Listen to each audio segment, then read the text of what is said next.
नमस्कार। 20 तक के इस वीडियो में आपका स्वागत है। मैं हूं शुभम शंखधार और हर शाम की तरह आज फिर हमारे साथ हैं इंडिया टुडे हिंदी के संपादक अंशुमान तिवारी जी। आज के इस वीडियो में चर्चा महंगाई को लेकर चर्चा करने की दो बड़ी वजह हैं। पहली वजह त्योहारी सीजन, फेस्टिव सीजन जो चारों तरफ चल रहा है और जिसके सहारे न केवल उद्योग, बाजार, उपभोक्ता, सरकार सब रिकवरी की उम्मीद बांध रहे हैं, बल्कि और दूसरी तरफ महंगाई जो इस पूरे खेल में, इस पूरे उत्साह को ठंडा कर दे रही है। महंगाई पर चर्चा करना इसलिए भी जरूरी है क्योंकि ये सीधे आपकी और हमारी जेब से और जिंदगी से जुड़ी हुई है। हफ्ते की जो सब्जी हम 3 महीने पहले 150-200 रुपए की ला रहे थे, अगर वो अचानक 400 रुपए की हो जाती है तो नंबरों में इन्फ्लेशन कुछ भी बढ़े, लेकिन हमारे लिए वो इन्फ्लेशन 100% बढ़ जाती है। क्यों बढ़ रही है इन्फ्लेशन? मंदी के बीच महंगाई का बढ़ना कितनी खराब बात है?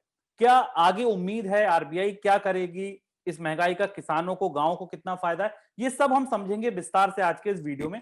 सर, सबसे पहला सवाल, रिटेल और डब्ल्यूपीआई दोनों ही इन्फ्लेशन रिकॉर्ड लेवल पर हैं। एक 7 महीने के उच्चतम स्तर पर, एक 8 महीने के उच्चतम स्तर पर। इस महंगाई के बढ़ने का मतलब क्या है?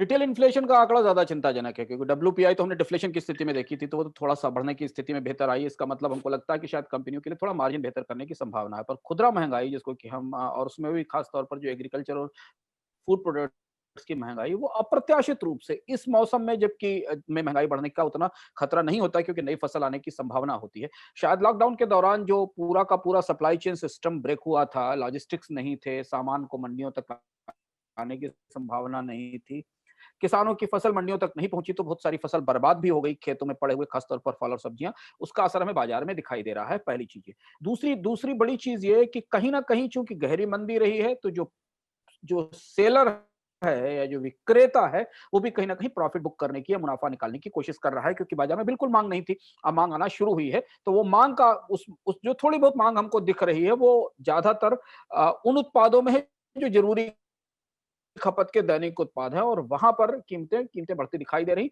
जो आमतौर पर पर इस ऐसी परिस्थिति में, जबकि अर्थव्यवस्था शून्य से नीचे है, शून्य से 25% नीचे है, कॉन्ट्रैक्शन की स्थिति में है, उस समय मंदी होना बड़ी समस्या है। बिल्कुल। मंदी के बीच इस महंगाई का आंकड़ा, एक तरफ मंदी, घोर मंदी है, मांग नहीं है, उसके बीच में इस महंगाई का बढ़ जाना कितना इसको और महंगाई को जटिल बना देता है, या मंदी को और कितना जटिल बना देता है? जो ये रिकवरी की उम्मीद है और रिकवरी के जो उम्मीद बंध रही है, इस पर कितनी चोट पहुंचाता है? ये सामान्य रूप से जब हम जहाँ खड़े हैं, तो इस समय कंजम्पशन डिमांड लोएस्ट है। लोगों की नौकरियां की स्थिति स्पष्ट है। करीब 12 करोड़ के आसपास रोजगार गए हैं, तनख्वाहें कम हुई हैं।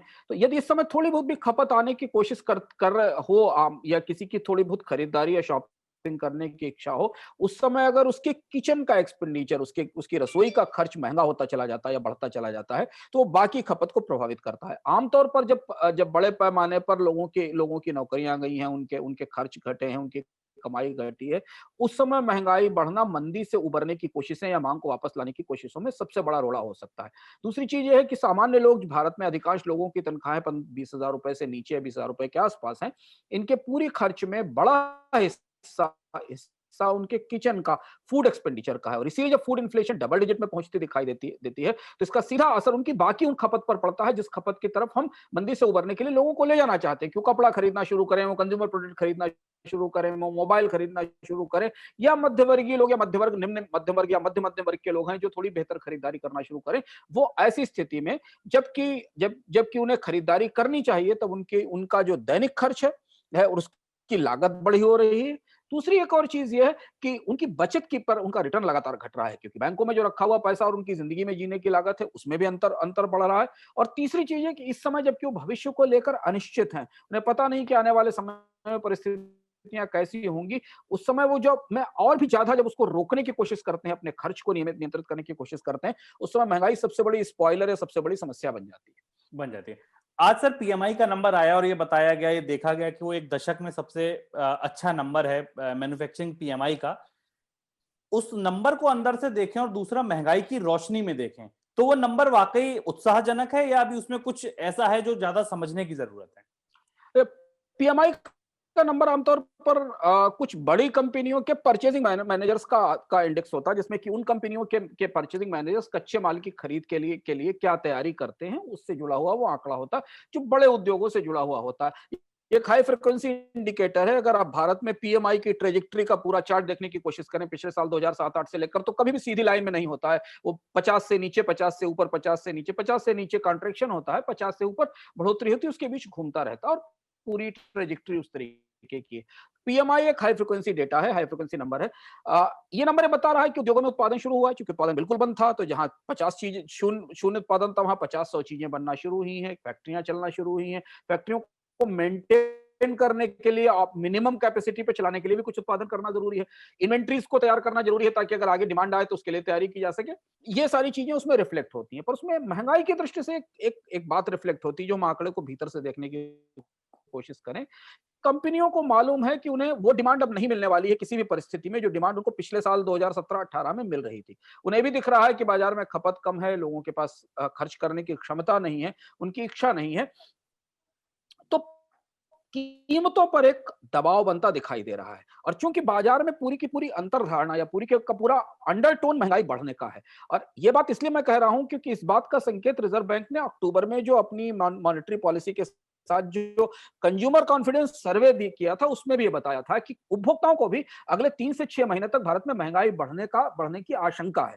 जो रिजर्व बैंक के पास जो फीडबैक है उपभोक्ताओं का, और वो 9%, 9.5% तक की महंगाई एक्सपेक्ट कर रहे हैं कंज्यूमर के लेवल के ऊपर, जो कि 10 तक फीसदी तक जा सकती है। इसका अर्थ यह है कि पूरी अर्थव्यवस्था में कहीं ना कहीं महंगाई लगातार बढ़ते जाने की अंतर्धारणा है। और ऐसी अंतर्धारणा में जब कंपनियां, जिनके पास डिमांड नहीं है या जिनके उत्पादन की मांग नहीं है, और उन्हें लंबा घाटा हुआ है पिछले पिछले 4-5 महीने के लॉकडाउन के कारण, वो उत्पादों की कीमत आने वाले समय में बढ़ा सकती है। तो इसलिए जिस महंगाई को हम आज केवल फूड प्रोडक्ट्स तक सीमित देख रहे हैं, उसे थोड़े समय के बाद हम मैन्युफैक्चर्ड प्रोडक्ट्स की महंगाई में बढ़ता देखेंगे। और इसलिए अब हमें सीपीआई के साथ डब्ल्यूपीआई में भी, होलसेल प्राइस इन्फ्लेशन में भी थोड़ी थोड़ी बढ़ोतरी आने वाले महीनों में दिखाई देने लगेगी। और तीसरी महंगाई जो इनपुट साइड से है, यानी कि फ्यूल से, इन्फ्लेशन से, पेट्रोल डीजल से, वो तो हमारे सामने मौजूद है, क्योंकि कोविड के दौरान भारत में पेट्रोल डीजल पर टैक्स बढ़ाया गया था। क्या पेट्रोल डीजल पर दोबारा टैक्स बढ़ाया जा सकता है सर? क्योंकि क्रूड ऑयल अगर हम देखें एमसीएक्स पे फिर 2500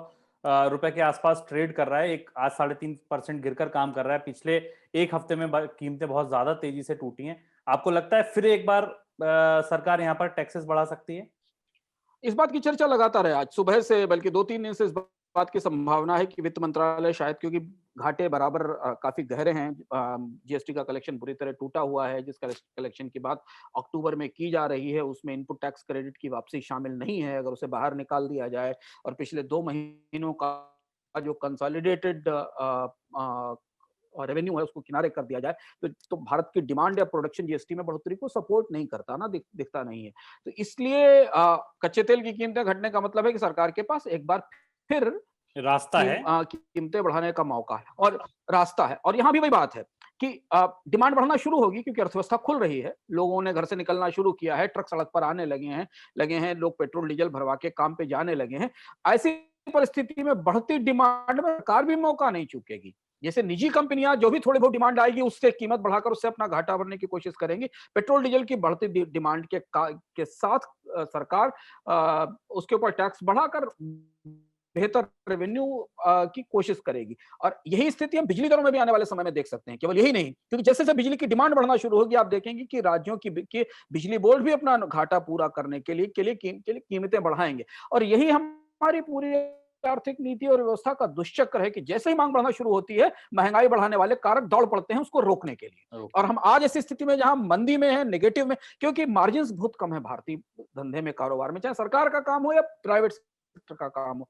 तो इसलिए जैसे ही थोड़ी डिमांड बढ़ती दिखाई देती तो सबसे पहले नुकसान की भरपाई शुरू करने की कोशिश की जाती। इसलिए ये जो अंडरटोन है या जो सेंटिमेंट है इन्फ्लेशन का, वो बना हुआ दिखाई दे रहा और वो मजबूत होता जा रहा है। सर, सरकार और कंपनियों से इतर अगर हम अभी फूड इन्फ्लेशन की बात करें तो किसानों की बात करें तो क्या इस महंगाई का कुछ फायदा वहां भी जा रहा है?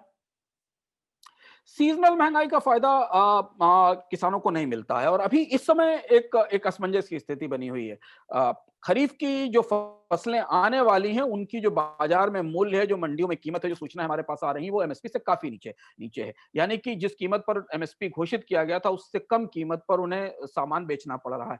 तो अगर आप देखें तो एक तरीके से एग्रीकल्चर प्रोडक्ट्स के मामले में शुभम डिफ्लेशन जैसी स्थिति है। लागत से भी कम कीमत पर सामान बेचना पड़ रहा है किसानों को, क्योंकि उन्हें अपना भंडार खाली करना है, उनको नई बुआई के लिए, रबी की बुआई के लिए पैसा लाना है। तो उस सारी परिस्थिति में एक तरीके की डिस्ट्रेस सेल, एक तरीके की डिस्ट्रेस सेल मार्केट में दिखाई दे रही है, जो लोकल मंडियों से हमारे पास खबर आ रही है, जो धान की, गेहूं की या पुरानी चीजों की जो सेल दिखाई दे रही है, वो कहीं से रिफ्लेक्ट नहीं करती कि जो कंज्यूमर के लेवल पर प्राइस बढ़ रहा है उसका फायदा किसानों को मिल रहा है। दूसरी चीज है कि जिन चीजों का प्राइस बढ़ रहा है वो सीजनल है, उसमें सब्जियां और फल हैं, जिनका फायदा सीधे किसानों तक तत्काल नहीं जाता, क्योंकि उसके बीच में एक बड़ा डिस्ट्रीब्यूशन नेटवर्क है जो ये सारा फायदा पचा जाता है।